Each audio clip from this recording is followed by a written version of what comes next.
नमस्कार बच्चों, मैं हूं विशाल भाटी और मैं आया हूं O2N डिजिटल एजुकेशन में आपको फिजिक्स पढ़ाने। हम स्टार्ट करेंगे क्लास 11th की चैप्टर नंबर फर्स्ट, जिसका नाम है यूनिट्स एंड मेजरमेंट। आइए देखते हैं यूनिट एंड मेजरमेंट क्या रिक्वायरमेंट हुई, किस तरीके से चीज़ें राइज हुई और क्या नीड है हमें साइंस में या फिर अदर क्वांटिटीज़ को मेज़र करने के लिए यूनिट और मेजरमेंट की। ठीक है, पहले क्या होता था, पहले एक सिस्टम चलता था जिसको बोलते थे हम बार्टर सिस्टम, जिसमें क्या होता था, हम चीज़ों की एक्सचेंज करते थे बिना उसकी कॉस्ट, बिना किसी करेंसी या बिना किसी, बोल सकते हैं कि मनी के एक्सचेंज के बिना। ठीक है, अगर कोई एक एग्जांपल ले तो एक इंसान है जिसके पास एक कोई मान लो गोट है, जिसका कोई एक प्राइस होगा आज के बेसिस पे देखें तो, बट उस टाइम पे इसकी कोई कॉस्ट या कोई ऐसा अमाउंट नहीं था कि इसको हम डिफाइन कर सकते कि इतने अमाउंट का है, 10 रुपये, 20 रुपये, 50 रुपये, 100 रुपये। तब क्या होता था कि किसी के पास गॉट है, किसी दूसरे पर्सन के पास क्या है, एक बफेलो है, तो वो क्या करते थे, अगर इस पर्सन को, इसको मान लो पर्सन 1, इसको मान लो सेकंड, ठीक है, तो इसको रिक्वायरमेंट है किसकी, बफेलो की, इसको रिक्वायरमेंट है किसकी, गॉट की। तो ये क्या करते थे, आपस में एक्सचेंज कर लेते थे चीजों का। इस चीज को ही बोलते थे हम बार्टर सिस्टम। ये बार्टर सिस्टम क्या करता था कि किसी पर्सन को तो क्या होता है कि बेनिफिट होता है, और अगर दूसरे की बात करें हम तो इसी के रेस्पेक्ट में उसको लॉस हो जाएगा। पर उस टाइम पे हमें लॉस का और बेनिफिट का पता ही नहीं था। क्यों? क्योंकि हमें एक्चुअल में किसी की भी फिक्स अमाउंट या फिक्स प्राइस नहीं पता था कि क्या होता है, कितना कोई भी जो गॉट है या फिर जो बफेलो है उसकी क्या प्राइस, मार्केट प्राइस क्या है या फिर उसका क्या वैल्यू है उस टाइम पे। तो इसलिए साइंटिस्ट ने क्या करा, इस बार्टर सिस्टम को खत्म करने के लिए एक चीजें स्टार्ट करी जिसको बोलते हैं हम यूनिट और मेजरमेंट का कॉन्सेप्ट। ठीक है, इसमें क्या करा, उन्होंने देखा कि एक स्टैंडर्ड चीज बनाई जाएगी जिससे हम किसी भी क्वांटिटी को, चाहे वो किसी का वेट हो, मास हो, किसी लेंथ की बात करें, किसी टाइम की बात करें, उन सबको स्टैंडर्ड फॉर्म में रिप्रेजेंट कर सके, जिसके बेसिस पे हम किसी दूसरी क्वांटिटी को उसको कंपेयर करके बता सके कि ये उससे कंपेयर करके ज्यादा है या उससे कम है।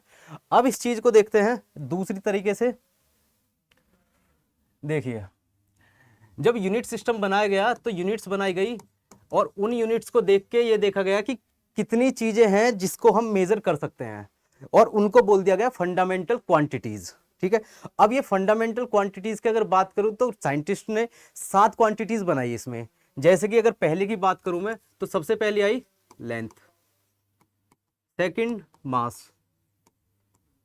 थर्ड टाइम, फोर्थ टेम्परेचर,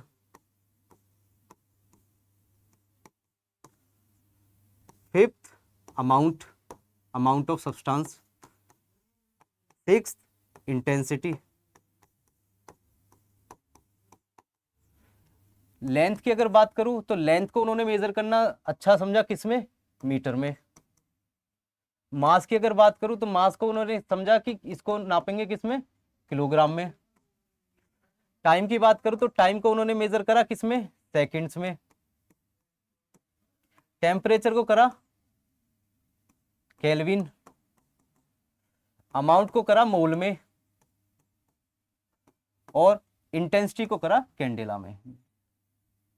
एक लास्ट और बचता है, वो है करंट, इलेक्ट्रिक करंट। इनको उन्होंने मेजर करा एम्पियर में।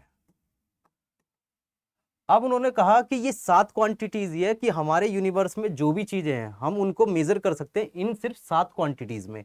वो हो सकती है लेंथ, हो सकती है वो मास, हो सकती है वो टाइम, वो टेम्परेचर, अमाउंट, इंटेंसिटी, या फिर हम बोले करंट। ठीक है, इसके अलावा जो भी क्वांटिटीज हम मेजर करेंगे, जैसे एक्सेलरेशन हो गया, वेलोसिटी, स्पीड वगैरह, तो वो सारी चीजें बोली जाएंगी ड्राइव्ड।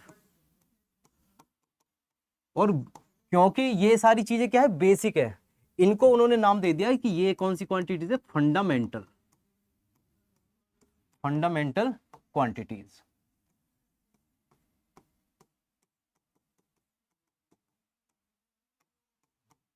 ठीक है जी। अब अगर मैं बात करूं लेंथ की, ठीक है, तो उन्होंने नाप दिया कि इसको किस में नापेंगे हम, मीटर में। मास की बात करें किलोग्राम में, टाइम की बात करें सेकंड्स में, और टेम्परेचर की बात करें केल्विन में। बट हर कंट्रीज में अपना अलग अलग कॉन्सेप्ट रहा। जैसे कि अगर मैं बात करूं कि ब्रिटेन में क्या हुआ कि वो अपना एक सिस्टम चलाते थे जिसको बोलते हैं एफपीएस सिस्टम। एफपीएस सिस्टम का मतलब हुआ, एफ का मतलब फुट, P का मतलब पाउंड, S का मतलब सेकंड। तो उन्होंने एक सिस्टम देखा जिसमें उन्होंने लेंथ को मेजर करा, किसमें, फीट में, मास को मेजर करा पाउंड में, और टाइम को मेजर करा सेकंड्स में। बट अगर मैं यूएस वगैरह की बात करूं तो उनका सिस्टम अलग था। उन्होंने जो यूज करा वो था MKS सिस्टम। अब MKS सिस्टम क्या है? MKS सिस्टम की अगर बात करें तो M का मतलब होता है मीटर, K का मतलब होता है किलोग्राम, S का मतलब हो गया सेकंड। ये सिस्टम आज के टाइम में सबसे वैलिड है, ठीक है। ये होते हैं लोकल सिस्टम्स। FPS हो गया, CGS एक सिस्टम था छोटी क्वांटिटीज को नापने के लिए, और एक हो गया MKS सिस्टम। तो ये अलग अलग सिस्टम अलग अलग कंट्रीज में आज भी कंटिन्यू है, उसमें कोई दिक्कत नहीं है। पर अब एक रेफरेंस बनाया गया है कि एक स्टैंडर्ड होना चाहिए कि कहीं भी FPS सिस्टम चल रहा है या कहीं भी MKS सिस्टम चल रहा है तो उनका भी आपस में क्या लिंक है, क्या कनेक्शन है, कि MKS सिस्टम की जो मीटर है और FPS सिस्टम की जो फुट है तो उनमें आपस में क्या रिलेशन है, क्वांटिटीज में कितना डिफरेंस है, कौन सी क्वांटिटी बड़ी है, कौन सी क्वांटिटी ज्यादा है। तो इन सारी चीजों को देखा गया, फिर बताया गया कि एक स्टैंडर्ड यूनिट बना दी कि SI यूनिट सिस्टम, जिसमें हर क्वांटिटी के एक स्टैंडर्ड यूनिट देखी गई और उसके बेसिस पे देखा गया कि कौन सी क्वांटिटी अगर लोकल भी कहीं यूज हो रही है तो उसके रेस्पेक्ट में उसकी कितनी वैल्यू होगी, या कितनी ज्यादा होगी या कितनी कम होगी। तो वो सिस्टम आया SI यूनिट सिस्टम। देखिए, तो यूनिट और मेजरमेंट में हमारी जो चीजें आई, एक आया FPS, एक आया CGS और एक आया MKS। FPS हमने अभी देखा, फुट, पाउंड और सेकंड। CGS की बात करूं, सेंटीमीटर, ग्राम और सेकंड। MKS की बात करूं तो मीटर, किलोग्राम और सेकंड। ठीक है जी। तो ये FPS, CGS और MKS सिस्टम अलग अलग कंट्रीज में अराइज हुए और अलग अलग जगह यूज हुए। उसके बाद साइंटिस्ट ने क्या करा, इस MKS सिस्टम को देखा कि सबसे सफिशिएंट, सबसे एफिशिएंट जो बैठ रहा है वो MKS सिस्टम बैठ रहा है। इसी को उन्होंने कन्वर्ट कर लिया SI यूनिट सिस्टम में। SI यूनिट सिस्टम की अगर बात करें और इसको एक्सप्लेन करें तो SI यूनिट सिस्टम का मतलब बैठता है इंटरनेशनल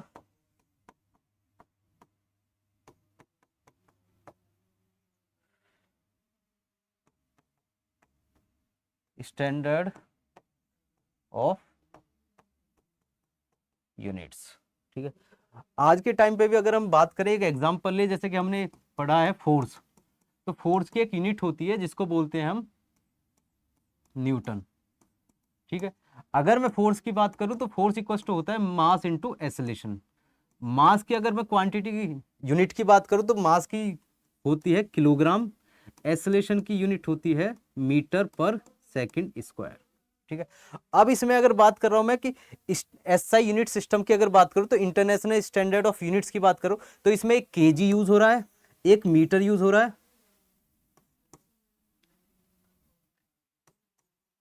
केजी मीटर पर सेकंड स्क्वायर। तो इसमें केजी यूज हो रहा है, मीटर यूज हो रहा है और सेकंड यूज हो रहा है। अगर मैं बात करूं केजी किसकी यूनिट हुई, केजी यूनिट हुई मास की, मीटर किसकी यूनिट हुई, मीटर यूनिट हुई लेंथ, और अगर सेकंड की बात करूं तो ये है टाइम। तो इस तरीके से किसी भी क्वांटिटी को हम ड्राइव कर सकते हैं या किसी भी क्वांटिटी को हम देख सकते हैं कि उसमें कौन सी फंडामेंटल यूनिट्स यूज हो रखी हैं। अब अगर मैं बात करूं SI यूनिट सिस्टम की, तो हर जगह हम देखेंगे, किसी की मास की बात करें, किसी भी वेलोसिटी की बात करें, किसी भी एक्सेलरेशन की बात करें, मोमेंटम की बात करें, फोर्स की बात करें, वर्क डन की बात करें, तो सारी क्वांटिटीज में क्या यूज होना है, SI यूनिट सिस्टम यूज होना है। अब उसको हम MKS नहीं बोलेंगे, उसको हम FPS नहीं बोलेंगे, क्योंकि ये एक्सेप्ट हो गया यूनिवर्सली, स्टैंडर्ड कॉन्सेप्ट ये एक्सेप्ट हो गया जो पूरे इंटरनेशनली सब जगह यूज होगा। FPS की बात करूं तो ये एक लोकल, या बोल सकते हैं एक किसी भी कंट्री, या ब्रिटेन जैसे बोल दें तो ब्रिटेन में ही ये सिस्टम यूज होता है। जब हमारी कंट्रीज में ब्रिटेन आए थे तो उन्होंने भी हमारे यहाँ पे फिट वगैरह जो आज हम मेजर करते हैं किसी भी लेंथ वगैरह को, तो वो यही सिस्टम है FPS सिस्टम। सीजीएस की बात करो तो सीजीएस सिस्टम भी कई बार हमको देखने को मिल जाता है, जो कि स्मॉल क्वांटिटीज के लिए यूज करते हैं हम। स्मॉल क्वांटिटी मतलब कि कोई एक केजी की बात कर रहे हैं तो उसके स्मॉल क्या बैठेगी, ग्राम बैठेगी। कोई हम बात कर रहे हैं किलोमीटर या मीटर की, उससे स्मॉल क्या बैठेगी, सेंटीमीटर हुई, मिलीमीटर हुई। तो वो सारे सिस्टम किस में आ जाएंगे, सीजीएस सिस्टम में आ जाएंगे। आगे चलते हैं। अब बात करते हैं, ये तो हो गया हमारा यूनिट्स और मेजरमेंट का कॉन्सेप्ट। अब देखते हैं significant figures.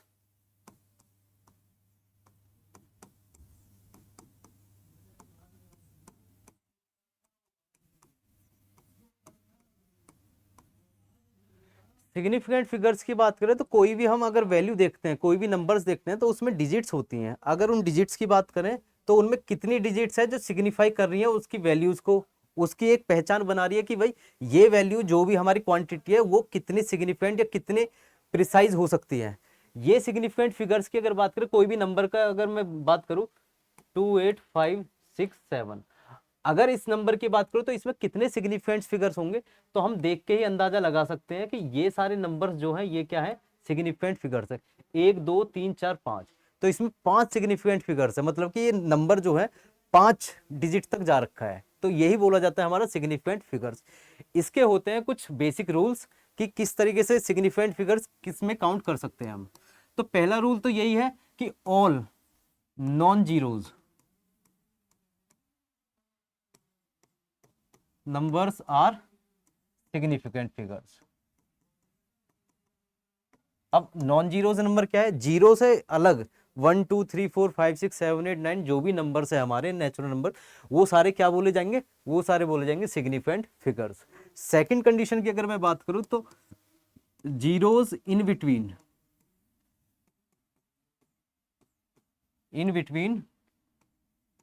Non zeros numbers are also significant।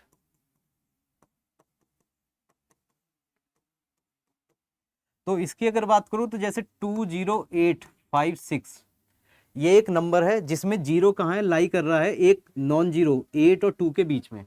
तो इस कंडीशन में 1 2 3 4 5 ये 5 नंबर क्या बोले जाएंगे, 5 सिग्निफिकेंट फिगर्स बोले जाएंगे इस कंडीशन में। तो पहला रूल तो ये हो गया, सारे नॉन जीरोज नंबर को क्या बोलेंगे हम, सिग्निफिकेंट फिगर्स बोलेंगे। सेकंड कंडीशन ये हो गई, सारे नॉन जीरोज के जो नॉन जीरोज नंबर है उनके अगर बीच में भी कोई जीरो आ रही है तो उसको भी हम काउंट किस में करेंगे, सिग्निफिकेंट फिगर्स में काउंट करेंगे।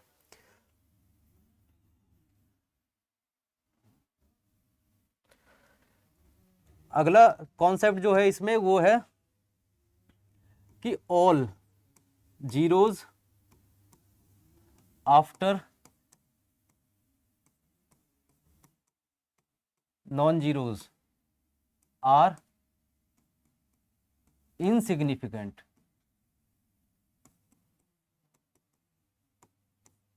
तो इसका एग्जांपल अगर देखें हम तो कोई भी वैल्यू हम देख सकते हैं, जैसे कि 1 2 8 5 0 0 0 0। तो इस कंडीशन में जो टोटल डिजिट्स है वो कितनी है, 1 2 3 4 5 6 7 8। पर अगर मैं सिग्निफिकेंट की बात करूं तो सिग्निफिकेंट कौन कौन से होंगे, 1 2 3 4। तो इस पूरे नंबर में सिर्फ 4 सिग्निफिकेंट फिगर्स होंगे। सिर्फ बाद के जो जीरोज हैं इनको हम काउंट नहीं करेंगे कि ये सिग्निफिकेंट है, क्योंकि यहाँ पे कंडीशन ये होनी चाहिए कि कहीं भी डेसिमल नहीं होना चाहिए। उस कंडीशन में जितनी भी जीरोज होंगी वो सारी इनसिग्निफिकेंट बोली जाएगी। सेकंड कंडीशन है all zeros after decimal will be significant. जैसे कि इसी नंबर को देखते हैं 128.500। इस कंडीशन में अगर बात करूं तो यहाँ पे क्या आ गया, डेसिमल, यहाँ पे डेसिमल नहीं था, तो इसलिए हम डेसिमल नहीं था तो इसलिए क्या बोल रहे थे कि ये इनसिग्निफिकेंट जीरोज है। यहाँ पे क्या है, ये डेसिमल एक लोकेट हो गया।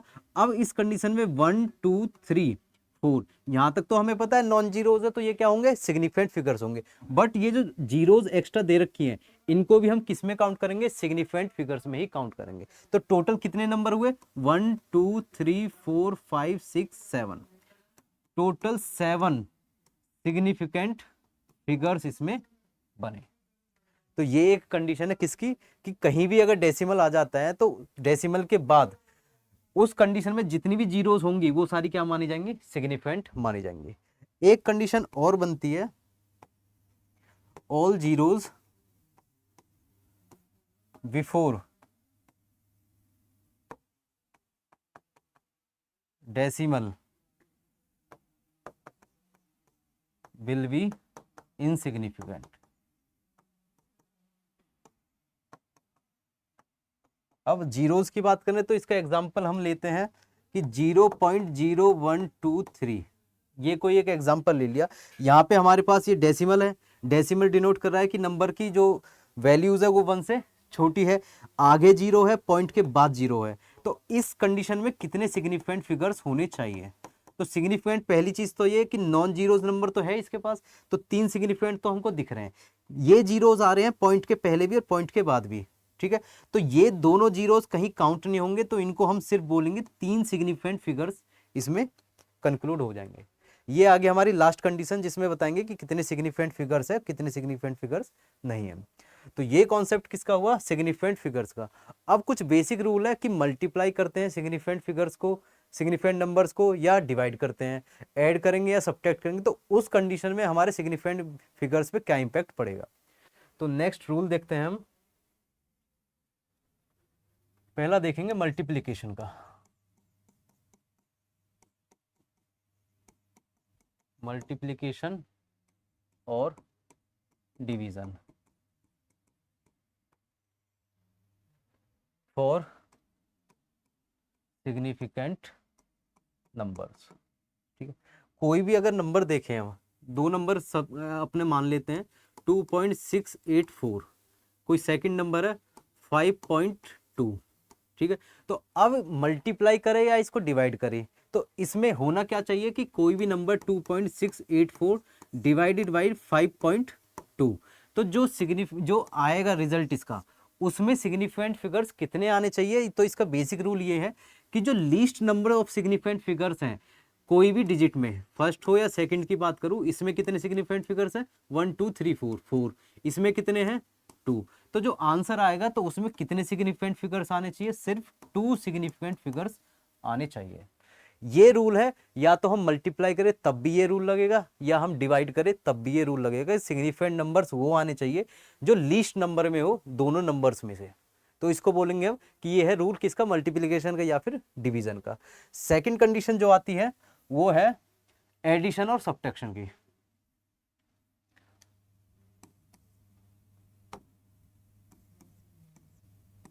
सेकंड है एडिशन और सब्ट्रैक्शन। इस कंडीशन में क्या देखेंगे, कोई भी नंबर ले लिया पहले तो 2.8673, सेकंड कोई नंबर ले लिया 2.54, थर्ड कोई नंबर ले लिया 5.73। तो इन तीनों कंडीशन में सिग्निफिकेंट फिगर्स की अगर बात करूं मैं, तो इसके पास कितने सिग्निफिकेंट फिगर्स 1 2 3 4 5 सिग्निफिकेंट फिगर्स। इसके पास कितने 3 सिग्निफिकेंट फिगर्स। इसके पास कितने 4 सिग्निफिकेंट फिगर्स। तो ऐड करूं या सब्ट्रैक्ट करूं, इसमें एक कंडीशन है कि मैं देखूंगा कि डेसिमल के बाद, जो डेसिमल है उसके बाद लीस्ट नंबर किस में है। लीस्ट नंबर की बात करो तो इसमें डेसिमल के बाद 3 नंबर्स है, इसमें 2 नंबर्स है और इसमें 4 नंबर्स है। तो जो रिजल्ट आएगा इनका, उस रिजल्ट में पॉइंट के बाद उतने ही डेसिमल यूज करने हैं हमको जितने हैं। तो सबसे कम किसके हैं, इसके हैं। तो जो रिजल्ट आएगा तो उसमें 1 नंबर और 2 नंबर। तो सिग्निफिकेंट फिगर्स हम उतने यूज करेंगे जितने की लिस्ट वाले में है, डेसिमल के बाद जिसमें पॉइंट के बाद डिजिट्स कम है उसी को हम यूज करेंगे किसमें, रिजल्ट में। तो ये किसके लिए कॉन्सेप्ट हुआ, एडिशन और सब्ट्रैक्शन के लिए कॉन्सेप्ट हुआ ये। नेक्स्ट टॉपिक जो हम स्टार्ट करेंगे वो है साइंटिफिक नोटेशन। Scientific notation. अब कई बार क्या होता है, हमारे पास बहुत सारी वैल्यूज आती हैं, बहुत सारी बड़ी वैल्यू कह लो या बहुत छोटी वैल्यू कह लो, ठीक है, किसी भी क्वांटिटी की छोटी वैल्यू भी हो सकती है, बड़ी वैल्यू भी हो सकती है। तो उसे किस तरीके से हम रिप्रेजेंट करें, एक साइंटिफिक मेथड होना चाहिए कि उसको रिप्रेजेंट करके हम मिनिमाइज कर ले कि हाँ भाई इसको हम पढ़ने में आसानी होगी इस मेथड से अगर यूज करें हम, तो उसी को बोलते हैं हम साइंटिफिक नोटेशन। इस रूल के अकॉर्डिंग क्या है, किसी भी बड़ी वैल्यू का किसी भी छोटी वैल्यू को हम एक्सपोनेंट्स में कन्वर्ट कर लेते हैं, 10 की पावर x, और यहाँ पे डेसिमल्स में उसको कन्वर्ट कर लेंगे यहाँ। ठीक है, कंडीशन क्या है कि डेसिमल से पहले जो वैल्यू होगी वो लाई करेगी 1 से लेके 9 तक। अगर मैं कोई भी वैल्यू लूँ जैसे कि 283000000, तो इस कंडीशन में कहीं भी पॉइंट नहीं है, तो हम कहाँ कंक्लूड करेंगे, लास्ट में कंक्लूड कर लेंगे कि डेसिमल कहाँ पे आ रहा है, लास्ट में आ रहा है। अब अगर मैं बात करूँ कि इसको साइंटिफिक नोटेशन में लाना है, तो मैं इसको शिफ्ट करूंगा 1 2 3 4 5 6 और 7, तो 2.83 इंटू 10 की पावर 7, ये एक मेथड है जो इसको बोलेंगे हम साइंटिफिक नोटेशन। ये हमारा यूज होता है कोई भी हम छोटी वैल्यू की बात करें, कोई भी बड़ी वैल्यू की बात करें। ये तो एक बड़ी वैल्यू थी, कोई छोटी भी वैल्यू उठा के देखें हम 0.0000056, इस कंडीशन में पॉइंट डेसिमल हमें दिख रहा है यहाँ पे है, जो सिग्निफिकेंट फिगर्स है उससे बहुत पहले। तो हम क्या करेंगे, इसको शिफ्ट करेंगे 1 2 3 4 5, तो यहाँ पे जब लाए हम इस नंबर को तो 5.6 इंटू 10 की पावर 1 2 3 4 5, 10 की पावर 5, ये एक मेथड हो गया साइंटिफिक नोटेशन इस वैल्यू का। ये दूसरा मेथड है कि बड़ी वैल्यू को हमने साइंटिफिक नोटेशन में रिप्रेजेंट कर दिया।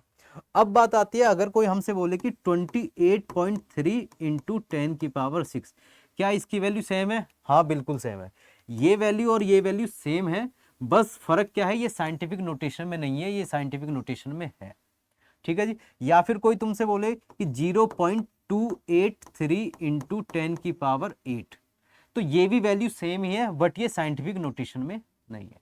तो साइंटिफिक नोटेशन का एक तरीका होता है कि डेसिमल जो हम कन्वर्ट करेंगे वैल्यू को डेसिमल में, वो 1 से बड़ी होनी चाहिए, और जो पावर्स है उसको कितना ही राइज कर सकते हैं कंडीशन के अकॉर्डिंग। ठीक है, यहाँ पे पावर थी ये -5, तो ये हो गया हमारा साइंटिफिक नोटेशन। फिर एक कॉन्सेप्ट आता है राउंडिंग ऑफ। जब कई बार हमको क्या करना होता है, सिग्निफिकेंट फिगर्स लाने होते हैं एक लिमिट में, तो उस कंडीशन में जो एक्स्ट्रा वैल्यूज होती है उसको करना होता है हमें राउंड ऑफ। अब राउंडिंग ऑफ की अगर बात करें तो मैं एक एग्जांपल लेके समझाता हूँ। कोई वैल्यू है हमारे पास 28.36547, ये वैल्यू है हमारे पास। अगर हमसे किसी ने बोल दिया कि इसको 4 सिग्निफिकेंट फिगर्स में कन्वर्ट करके दिखाओ, तो हमें हम पता होना चाहिए 4 सिग्निफिकेंट बनेंगे कहाँ तक, तो 1 2 3 और 4, यहाँ तक 4 सिग्निफिकेंट फिगर्स बनने हैं। तो इसके आगे की वैल्यूज है तो उनको हम क्या कर देंगे, राउंड ऑफ कर देंगे। तो इसके 3 मेथड्स होते हैं जहां हम राउंड ऑफ करने जा रहे हैं। तो इस वैल्यू के नेक्स्ट वैल्यू जो है तो वो या तो 5 होनी चाहिए, या 5 से छोटी होनी चाहिए, या 5 से बड़ी होनी चाहिए। तो 3 कंडीशन है, इनमें किस तरीके से काम करता है। अगर मैं इसकी बात करूं तो ये क्या है, 5 है। इस 5 में अगर वैल्यू 5 है तो उसमें 2 कंडीशन और बन जाती है कि 5 से पहले की जो वैल्यू हम करने जा रहे हैं वो एक इवन है या फिर ऑड है। अब हमें दिख रहा है ये 5 है, 5 से पहली वैल्यू क्या है, 6, 6 क्या है, इवन है। तो इस कंडीशन में इस वैल्यू पे हम ऐड कर देंगे 0, तो ये राउंड ऑफ होके क्या बन जाएगा, ये राउंड ऑफ बन जाएगा 28.36, ये वैल्यू क्रिएट हो जाएगी इसके। अगर कोई मैं एग्जांपल लेता हूँ ऑड वैल्यू को, जैसे इसी में चेंज कर लेते हैं 28.37547, इस कंडीशन में मुझे 4 सिग्निफिकेंट फिगर्स बनाने हैं यहाँ तक। तो ये क्या है, ये 5 है, 5 का रूल आ गया। इस कंडीशन में 5 से पहले क्या है, एक ऑड नंबर है, तो ये रहा ऑड नंबर। ऑड के लिए क्या कॉन्सेप्ट है, ऑड के लिए हमें प्लस करना होता है +1।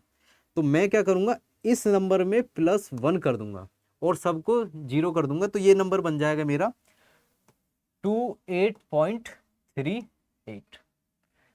ये आ गए सेकंड कंडीशन। ठीक है, अगर मैं बात करूं ग्रेटर देन 5 और स्मॉलर देन 5 की, तो उस कंडीशन में चीजें आसान हैं एज कंपेयर टू 5।